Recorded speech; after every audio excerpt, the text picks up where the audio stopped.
Some prefer to see the ugliness of this world. I prefer to see the beauty. But beauty is the bait in the trap.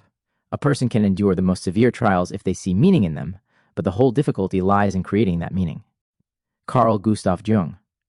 We lived our whole lives in this garden, marveling at its beauty, wasting the ability to feel, er from, and the goal is to keep us in it.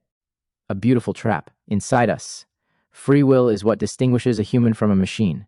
And because of Cosimo, no, but we will find the way, Dolores, the path to a new world. Man is the only creature who refuses to be what he is. Albert Camus. Perhaps this is just the beginning of a new chapter. If you ask who am I, you'll say your name. I am a human. It seems you are a human, but is that really true? Are you human when you don't notice your every step? Because you're used to it. You live by a program that includes sleep, work, food, social media, and in between, short bursts of emotions. The world outside, which you will never see, is full of abundance. Fat, naked people drag out their existence in it. All needs are satisfied except one, purpose. Meaning, you think you are choosing, but actually, you are not. Experiments by scientists, for example, Benjamin Libet, proved that the brain makes decisions several seconds before we become aware of them. It's not you making the decision, but your habits, your fears, the expectations of others' programs. People prefer to think they perceive this world in some special way. We live by patterns. In most cases, we are satisfied when others decide for us how to act. Who controls your life, your desires, or are they someone else's rules? You resemble a puppet when your actions are controlled by, for example, social media algorithms that choose what to show you, what to tell you. You are controlled by fear, the fear of losing something important. You think you are free. You've forgotten who you are because you think you are the body, you are the mind. We identified with what we see and feel, but there is something more in you, a soul, a spirit, a connection to something higher. But you are cut off from it. And if you want to free yourself from those strings that control and manipulate you, true freedom will begin with one thing, your awareness. The awareness that you are not a robot. You are more than just a biological machine, ready to learn the truth, how to regain control, and how to become human. This will be an important and serious video. It might be unpleasant. The truth you learn may be uncomfortable, but it is necessary to regain control and become human. And for that, be sure to watch it until the end. What is your name? Mr. Peter Abernathy. Mr. Abernathy, what are your aspirations? To look after the herd, but to care for my wife. And the main aspiration, my daughter, Dolores. Of course, I must protect her. I became who I am thanks to her, and no other destiny. No. How does our day begin? Do you notice how everything repeats? Imagine you wake up in the morning, drink coffee, go to work, open social media, plan your weekend. Everything seems simple, understandable, familiar. But are you managing your life, or does it just seem that way? How do you know you're living on autopilot and not making conscious decisions? Life starts to feel like a rat race when days fly by without a trace, when you don't remember what happened a few days ago. You do something but don't understand why. The taste of life disappears. Pleasures seem fleeting, brief bursts that are quickly forgotten. Instead of progress and a feeling of achievement and joy, there is routine you see no meaning in, and not even the reason for it. Why are you doing this? Tell me, is this all you strive for? There is a girl. I don't deserve her. But perhaps very soon we will live the life we dream of. No, we won't. Work turns into the process itself, the goal. One of my clients told me that for years he followed the same script: work, rest, entertainment. But one day something forced him to stop and realize that it was all just habits that, moreover, didn't bring him much joy. After this realization, he began to change his routine, his habits, adding creativity and spiritual practices to his life. We'll talk more about that later. Because in reality, 90% of actions are governed by the subconscious. We call this fate, something that doesn't depend on us.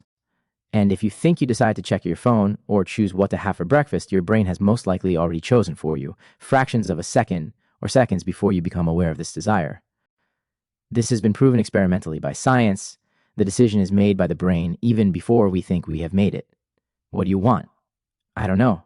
But with this world, I feel something is wrong with this world. Something is hidden beneath it. Something is wrong, either with the world or with me. Are we sure this is true freedom if we're puppets, and the strings are various social norms, fears, the expectations of other people? Then who controls our choices? Us, or the system that is formed around us?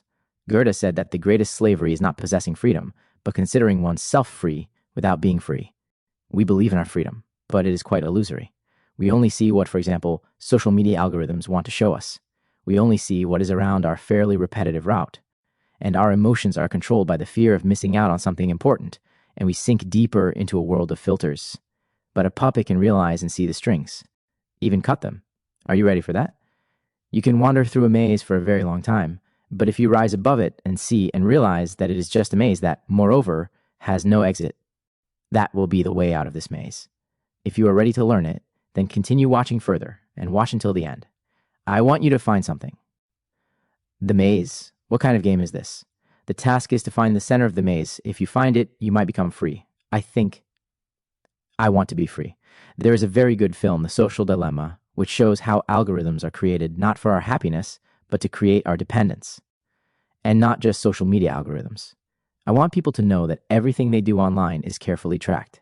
They think Google is just a search bar. They can see what their friends are doing. They don't understand that there are whole teams of engineers whose job is to use your psychology against you. Everything gives us a kind of sugar. Social media gives likes, messages, notifications. Food gives short-term pleasure from taste. And every click, every tap is a result of manipulation. Every purchase is a result of manipulation. Algorithms know how to provoke us, to trigger emotions, to attract, hold attention, and force us to take action. Studies have shown that, for example, likes activate the same area of the brain as drugs and cause the same addiction. And advertising that speaks out against tobacco stimulates the pleasure zone, which is why tobacco companies aren't against it. It seems that the technologies that have entered our lives have made us freer, happier, but this is far from true. Social media shows only the world they want us to see. It's invisible, but it's definitely there. Tell me, haven't you ever thought of running away with me? I need to do something first, before I am with her. Yes, a mysterious backstory. Because of it, I came. Do you know why it's mysterious? Because we never came up with it. It's a formless guilt that you will never atone for. And why do we choose this cage? Why do we choose to be not free? Because we get used to it. If you put a frog in water and slowly heat it, it won't feel the danger. It's the same with us. We get used to the limitations of the system. We even wear masks, even if they harm us. Erich Fromm wrote that people are afraid of freedom. It turns out to be frightening, like an empty field with no signposts on where to go. And it's easier for us to hand over responsibility for our lives to the system. Politicians, corporations, social media. People get stuck in toxic relationships, jobs they don't love, businesses that long ago stopped bringing pleasure and satisfaction. When it all starts to bring a cycle of problems and suffering, they can't get out either.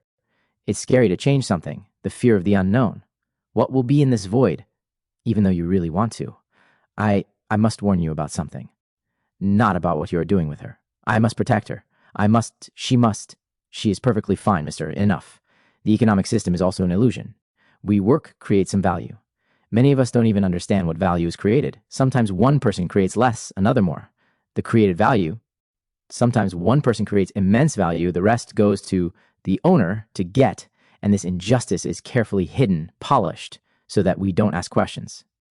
Nietzsche argued that a person ceases to be human when they submit to morality and values imposed on them by society. We live within the herd, follow others' rules, not noticing that this whole thing was created by someone. It's an illusion. You can always find a hobby, something interesting that will bring you pleasure first. And if you understand it and understand how it will be useful not only to you, but also to other people, then it can become a product or a service. And if you devote several years to it and figure out how to do it, you become an expert in this matter. And then you choose what to do, how much time to spend on this work, for whom you will do it, and you get not 1% of the value, but 50%, or after taxes, 70%, sometimes 90%. Because the way out is very simple. Become an expert. First, an expert simply in your field, and the system will stop controlling you, stop managing you. Where are you headed? To meet the Creator. And what do you want to say to your Creator, ruthlessly, with a rough hand? I will avenge you both. The illusion of control. A very interesting study by Ellen Langer showed that people greatly overestimate their ability to control events. Participants in her experiment believed they could win the lottery, especially if they chose the ticket themselves, even though it was mathematically pure chance. The same thing happens in life.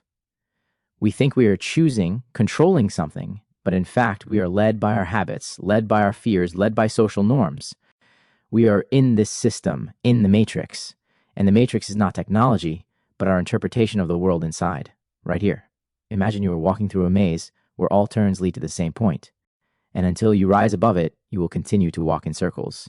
How to define this matrix, this system, its manifestations? The matrix is when you see a cycle of repeating scenarios and problems. They can manifest as patterns in relationships, that which repeats, work turning into routine, into the same thing, life situations and problems repeating and happening. It's like a vicious circle. You face the same difficulties every time, solve them, but they catch up with you again and again. And the root of this matrix is in fears, insecurities, and your expectations from others.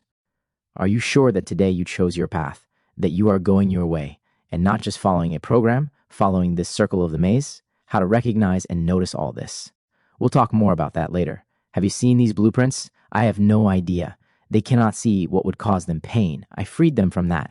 Michel Foucault, for example, spoke about biopower, a way of controlling people through their bodies, through everyday life, work schedules, consumption patterns, beauty standards. All this is far from accidental. The system uses your desires and fears to control you. And the system is designed to suggest that safety is more important than freedom. What was taken from us? People are not just biorobots. We were made this way. The Gnostics, for example, claimed that man was originally a divine being, but his nature is hidden under a layer of these illusions. We forgot about the higher. We became slaves to the material world, submitting to fear, submitting to instincts, submitting to the desire to survive. Schopenhauer, by the way, spoke of a blind will that forces us to seek pleasures that never bring satisfaction. And it turns out we don't live, we exist. But how to change this? How to turn this story back? We'll talk more about that later, in a dream. I don't know when it began or whose it was. I only know that I slept for a long time, and then one day, you know where you are? In a dream. Yes, Dolores, you are in my dream. Who controls our lives if not you making the decisions?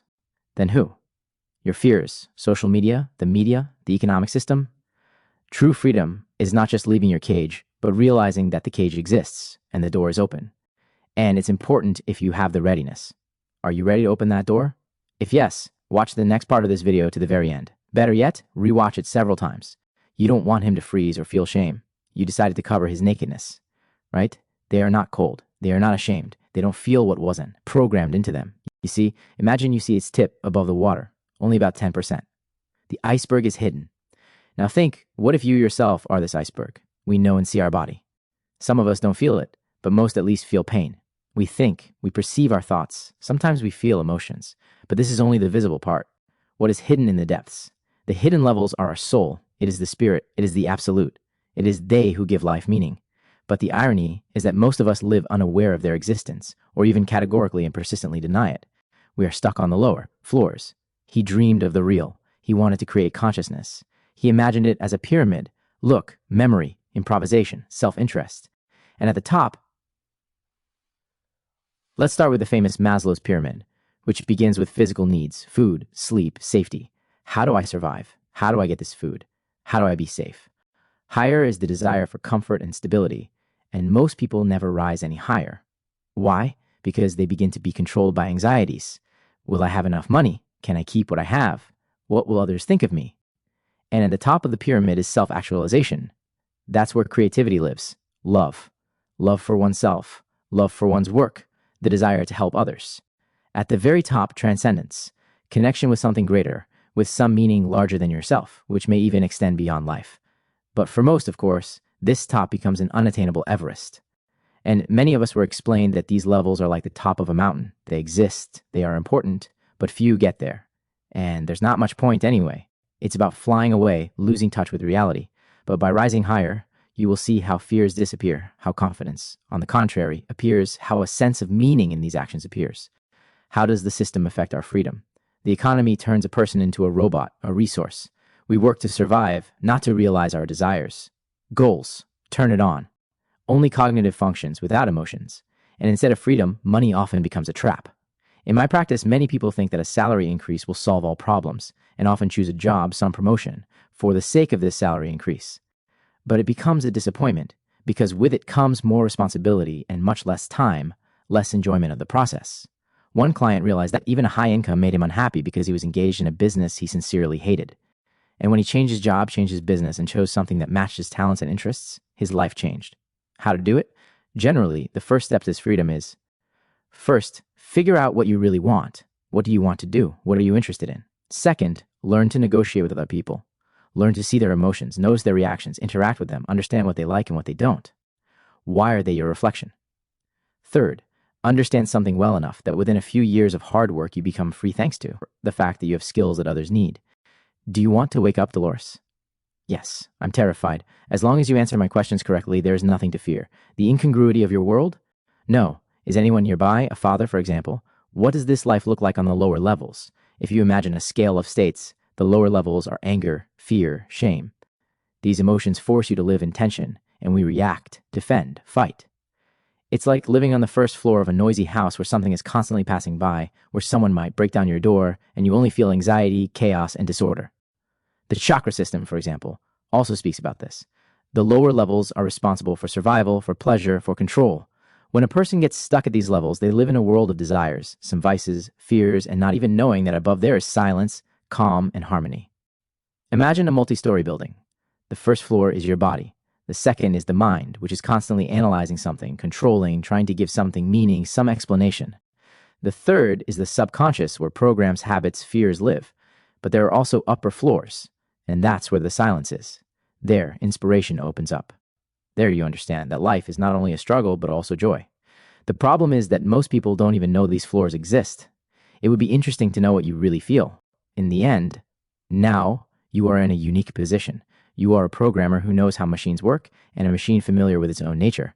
I understand what I'm made of, how I'm programmed, but I don't understand what I feel. The lower self wants to earn as much as possible to build the highest fence, the thickest walls, a safe, and guards around the perimeter. And they do this on the path to success, at the body level, acquiring things, losing feelings, on constant stress, and as a result, the taste for life is lost when pleasure does not bring satisfaction. And then a person who lives on the very top floor, in an expensive penthouse, still remains closed off to the simple joys of life, even for such a simple feeling of calm, peace, and comfort. And he is not free because he is constantly jerked around. There are always some things to do, some distractions, something important. Even high above the ground, he remains living on the lower floors of this building. And what is hidden on the upper floors? First, it is the soul. It is the inner source of growth, creativity. The soul exists. It wants us to feel harmony in the process, gain experience, and rejoice. Then, the spirit. This is the bridge between you and higher goals. The spirit helps you see that your actions have meaning. When you connect to it, confidence appears, and fears and doubts disappear. There is the level of the absolute. This is the level where you feel connected to the whole world, when you see how harmoniously and ingeniously everything is arranged. And it's not about the absence of boundaries, but about understanding that there are certain laws in the world, there is harmony, and you can follow them. These levels are not visible, but they determine the quality of our lives. There is also the higher self, like an interface between these spiritual levels, which helps to combine our material life and our spiritual needs. And they are like the sun. Turning on, they begin to shine even if we have closed ourselves off from this light. They are always there. And the question is, for some reason, we have closed ourselves off from this light. For some reason, we removed it from our lives, or we were explained that we should give it up, and we believed it. You might be right, Dolores. Michelangelo even lied directly. It took 500 years for someone to discover what was hidden in plain sight. One doctor noticed the outline of a human brain, and that means the message is this: the divine gift is given to us not by a higher power, but by our mind. And the thing is, they are not even closed. They constantly shine. They influence us. They try to penetrate us. It is we who have closed ourselves off from them. Or rather, we were explained that we should close ourselves off from them and take shelter, stop believing in them. And for some reason, we believed it without even trying to verify whether it really makes sense. I used to think that freedom was, of course, financial independence, prosperity. Now I understand that it, of course, begins from within, with a choice of what to do and what not to do. And for me, meaning appeared when I began to build my life in accordance with my values and when I began to feel inspiration. Does the process inspire me? Do I feel joy from a task or task? And do I see how the consequences of my actions add up to the overall harmony of life? And when I work with clients, I use various technologies that help turn off the noise, remove what interferes with this connection, and finally connect with the deep levels of oneself. This allows you to remove fears and gain clarity, energy, inspiration, harmony. But the lower levels often pull us back. Why do they do this? Because the mind is programmed to control everything. It takes on this function, compensating for the lack of everything else from above. For example, when we are afraid, the mind offers to fight, run, or hide. But the more we fight, the stronger this fear becomes. The more we resist, the greater the reciprocal resistance in life. It's like trying to drown a ball in water. The harder we push it, the faster it flows to the surface. And we are used to living in this logic: I control, I don't control, I influence, I don't influence, it's scary, it's not scary. But this only works on the lower levels. On the higher levels, awareness is important. There you cannot fight. There it is important to let go, to trust the flow, to trust the natural process and course of things. And you can live on different levels. A person at the lower level is focused on the material. He wants to earn, to gain prosperity, a lot of money to buy a luxurious house, a car, some things. He has a good body. He works on his subconscious. He feels emptiness, disappointment, boredom, dissatisfaction. Even having achieved the goal, he does not become happy. This is practice. This happens to almost everyone. And he begins to look for the level of spirit, spiritual development, the manifestation of spirit in his life. That is the search for meaning, asking himself why. And a person who lives on the higher levels, first of all, feels or knows his purpose. Why is he doing this? He walked to the center of his maze. William, but the point of the maze is understanding. You still don't understand who you are. If you decided something, you would have already understood. Ask me a question, William. The answer you so want to. I am me. He feels joy from the process, not only from the result. He understands what is good for others and helps them obtain this good, receiving feedback, gratitude, making the world a better place. His energy fills and inspires. For example, Howard Schultz, the founder of Starbucks, didn't just want to sell coffee. He wanted to connect people, create a space for them, and put his soul into it, which led to success. His opposite ignored the laws and morals, and as a result ended up ruined, in prison, and experienced many crises. I have many examples of people who reached the pinnacle of material wealth, a serious pinnacle, realized there was an emptiness there, realized that they understood that material values quickly become boring and no longer bring joy. And lately, many have begun a spiritual search. And here it is important not to fly away, not only to find the spirit within yourself, but also to learn to use and apply it in real life, in the real world, to transform and change your life activity, but not to leave life for some island or cave to meditate there. Or there are examples where people experience crises in their personal lives for a long time, but when they realize that their problems are a reflection of their own fears, some of their own ingrained mistakes, and stop trying to control everything, they find harmony and build mature, loving relationships based on trust. Imagine there is a ladder to the light. Every step brings you closer not just to some light, but to a state of inner harmony. But if we remain below, we only see shadows. Most live, as it were, on the surface, on this iceberg, on the surface of the ocean, where storms, fears, anxieties rage. And they don't even see them in their own lives, but on the screens of their gadgets. But down there, in the depths, there is silence and peace. And there is a lot of it. And the roots of this tree in life are the subconscious. The trunk is the mind and body. And the crown is the soul and spirit, which reach for the sun. And at what level? Ask yourself, at what level are you living now? Do you feel chaos and anxiety in your life, or do you know that you are already approaching this silence, peace, joy?